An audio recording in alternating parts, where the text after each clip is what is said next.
Hello everyone, you are welcome back to our YouTube channel.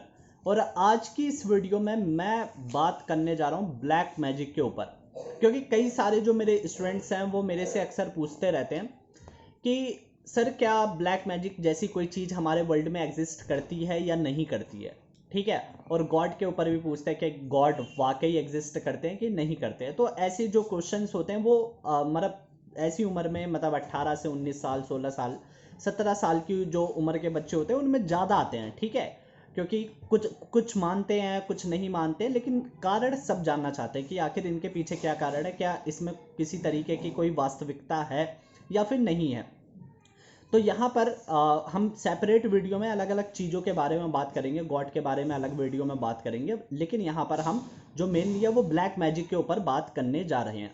तो देखिए, पहले मेरे मन में भी डाउट हुआ करते थे, but I studied about this and then I knew the fact. Okay. तो सबसे पहले मैं आपको बताना चाहूँगा कि जी हाँ, ब्लैक मैजिक जैसी चीज़ वाकई एग्जिस्ट करती है। और ऐसा मैं किस लिए कह रहा हूँ, मैं आपको ये बताता हूँ। कई साल पहले, मतलब 100 सालों से भी पुराने पे, जो हो गए करीब 100 साल हो गए होंगे, तो एक साइंटिस्ट हुआ है जिनका नाम था रुडोल्फ स्टीनर। ऑस्ट्रिया एक कंट्री है जो कि हंगरी के पास है। हंगरी, जर्मनी, इन सब के पास में एक ऑस्ट्रिया नाम की कंट्री है। ठीक है। ऑस्ट्रेलिया नहीं, ऑस्ट्रिया। ठीक। वहाँ के एक जो ये थे फिलोसफर, रुडोल्फ स्टीनर। ठीक है। तो इन्होंने ब्लैक मैजिक के ऊपर अपनी रिसर्च स्टार्ट की। ठीक है। ब्लैक मैजिक के ऊपर रिसर्च स्टार्ट की क्योंकि उस समय भी ये जो विषय था, ये एक ऐसा विषय था जिसके बारे में लोग जानना चाहते थे। अगर आप भारत का इतिहास देखेंगे ना, तो भारत के इतिहास में दर्शन शास्त्र को बहुत ही अहमियत दी गई। और इसीलिए हमें अभी भी माना जाता है कि दर्शन शास्त्र के मामले में भारत की कोई बराबरी नहीं कर सकता। ठीक। तो जब भारत में जो वेद बने, ठीक है, वेद हो गए जैसे यजुर्वेद, सामवेद, अथर्ववेद, ये सब वेद हो गए।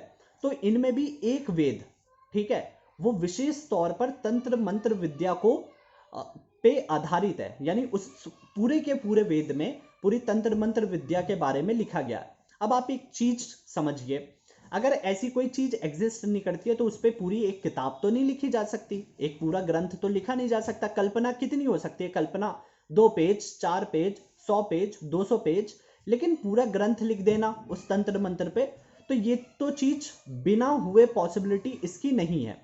ठीक है। तो एक तो ये बात हो गई।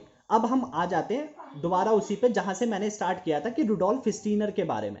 तो रुडोल्फ स्टीनर जो कि ऑस्ट्रिया के एक साइंटिस्ट थे, उन्होंने डिसाइड किया कि वो अपनी पीएचडी की जो रिसर्च है वो करेंगे ब्लैक मैजिक के ऊपर। और ब्लैक मैजिक की रिसर्च को करने के लिए वो अमेजोन के फॉरेस्ट में गए। जी हाँ, अमेजोन का फॉरेस्ट जो कि साउथ अफ्रीका में लोकेट है, वहां पर वो गए। वहां एक ट्राइबल कम्युनिटी रहती है और ट्राइबल कम्युनिटी से वो मिले।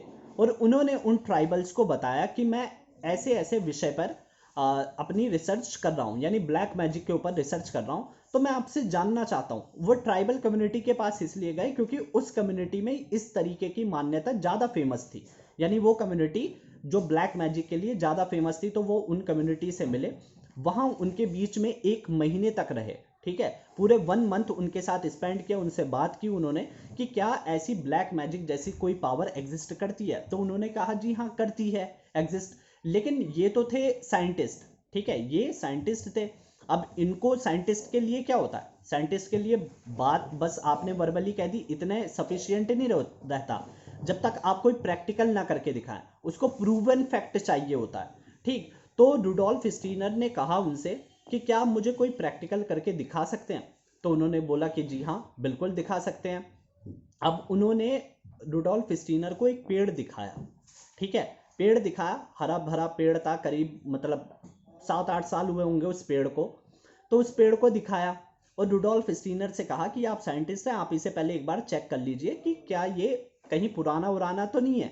ठीक। तो उन्होंने उसे चेक किया और उन्होंने पाया कि ये एक हरा ताजा, मतलब अभी अभी जो ये पेड़ है, बहुत ही जवान टाइप का आप कह सकते हैं कि पेड़ है, और अभी ये काफ़ी सालों तक चलेगा। तो उसके बाद में उन्होंने उस ब्लैक मैजिक के ऊपर अपनी जो एक्टिविटी होती है वो स्टार्ट की। जो ट्राइबल्स थे उन्होंने उसके ऊपर जो मैजिक करना चालू हुआ। ठीक है। ये भी पूरा एक प्रोसीजर था, प्रोसीजर से चालू हुआ। देखते देखते दिन बीते और मात्र 4 दिन के अंदर उस हरे भरे पेड़ को उन्होंने सुखा दिया। ठीक है, वो पूरा का पूरा पेड़ सूख गया और वो टूट के नीचे गिर गया। अब जब ये चीज हुई, ये एक्टिविटी रुडोल्फ स्टीनर के आंखों के सामने हुई, तो रुडोल्फ स्टीनर देख के हैरान हो गए कि आखिर एक हरा भरा पेड़ जो करीब लगभग 25 से 30 साल तो जीता ही जीता, अगर कोई सिचुएशन ऐसी ना होती तो 25 से 30 साल तक तो जीता ही जीता, लेकिन आखिर ऐसा तो ये तो इम्पॉसिबल है कि 3-4 दिन के अंदर ही वो पेड़ सूख के गिर गया। अब रुडोल्फ स्टीनर का दिमाग तो चकरा गया। अब उन्होंने फिर ट्राइबल से पूछा, उन्होंने जाके ट्राइबल से पूछा कि आखिर ये कैसे पॉसिबल हो सकता है। तो उन्होंने सिंपल सी फिर उन्हें इस चीज़ के बारे में जो भी प्रोसेस थे वो बताते गए। रुडोल्फ स्टीनर ने अपनी किताब में लिखा और उन्होंने सिंपली एक एग्जाम्पल भी दिया कि ये जो पूरी एक्टिविटी होती है, जो ब्लैक मैजिक का प्रोसेस है, ये हर कोई हैंडल नहीं कर पाता क्योंकि इसके लिए एक बहुत ही तगड़े कंसंट्रेशन की ज़रूरत होती है जो कि एक कॉमन पर्सन नहीं कर सकता। ठीक है, तो वहाँ पर कंसंट्रेशन, जैसे कि एक एग्जांपल दिया उन्होंने कि जब भी कोई व्यक्ति गुस्सा करता है तो वो अपनी आंखों से दूसरे की आंखों में मिलाता है, और आप देखते हैं कि गुस्से में जब भी आप किसी से कुछ बात कह रहे होते हैं, किसी बच्चे से, छोटे बच्चे से, तो वो आपकी बात को टालता नहीं है, वो जल्दी मान जाता है। तो ऐसा इस वजह से नहीं होता है कि आपके गुस्से की वजह से, ऐसा इस वजह से होता है क्योंकि उस समय जो आपकी आई कांटेक्ट का जो कंसंट्रेशन होता है, आपके जो माइंड की पावर है जिसे आप ब्लैक मैजिक के नाम से जानते हैं, वो पावर काम करती है। ठीक है, वो इमोशंस काम करते हैं, वो मैसेज आपका काम करता है, वो मैसेज आप एक जगह से दूसरी जगह पे डिलीवर करते हैं। तो कह रहे कि यही प्रोसेस हम फॉलो करते हैं, इस तरीके की जो ब्लैक मैजिक जिसे आप जानते हैं नाम से, उस प्रोसेस में यही सिंपली फॉलो किया जाता है। वो एक इमेजिनेशन करते हैं और इमेजिनेशन उस इंसान की तस्वीर की कर लेते हैं और उस इंसान की तस्वीर से इमेजिन करके अपने मैसेज को वहां तक डिलीवर करते हैं, और उस मैसेज को डिलीवर करने के बाद उसका इम्पैक्ट यानी उसका प्रभाव उस वस्तु पर देखा जा सकता है। तो उन्होंने सिंपल भाषा में यही समझाया। हालांकि ये एक बहुत ही लॉन्ग एक सब्जेक्ट है, उसके बारे में पूरी थीसिस किताबें लिखी उन्होंने, कई एग्जाम्पल्स दिए उन्होंने, जैसे कि टेररिस्ट ऑर्गेनाइजेशन के भी एग्जाम्पल दिए।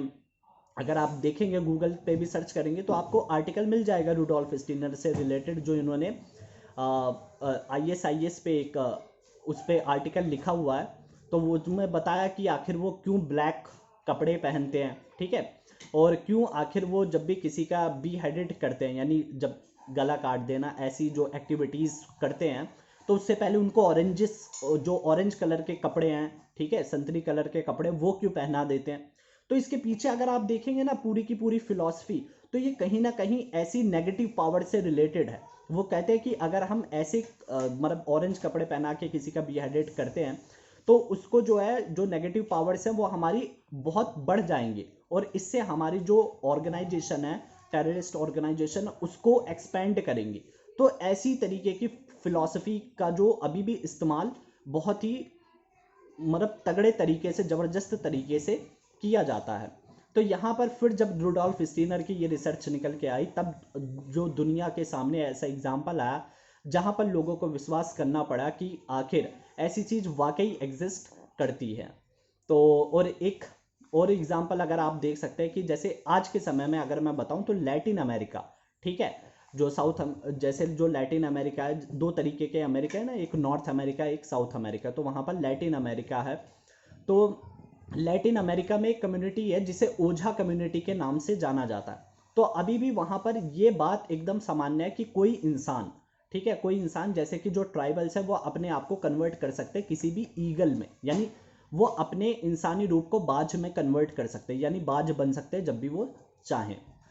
तो ये चीज़ हमारे लिए अनयूजुअल हो सकती है, बहुत ही असाधारण हो सकती है सुनने में, लेकिन वो चीज़ें वहाँ आज के समय में कॉमन है। ठीक है, तो अब ये चीज़ है, कई लोगों ने इसके बारे में लिखा, किताबों में लिखा, तो उसको हम झुटला तो सकते नहीं हैं।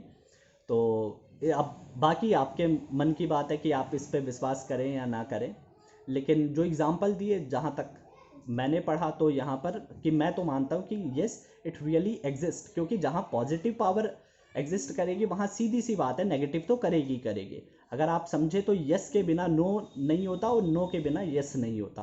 ठीक है, तो दोनों चीज़ एग्जिस्ट करती हैं, इसीलिए पॉसिबिलिटी बनी रहती है। तो ये थी पूरी वीडियो इसके बारे में, ठीक। और अगर आप कमेंट करेंगे तो डिटेल में भी बना देंगे इसके बारे में। और नेक्स्ट वीडियो तो मैंने आपको बता ही दिया कि we will talk about the god, okay, does it really exist और not. So thank you very much for watching this video till the end, and meet you in the next video with a new interesting topic.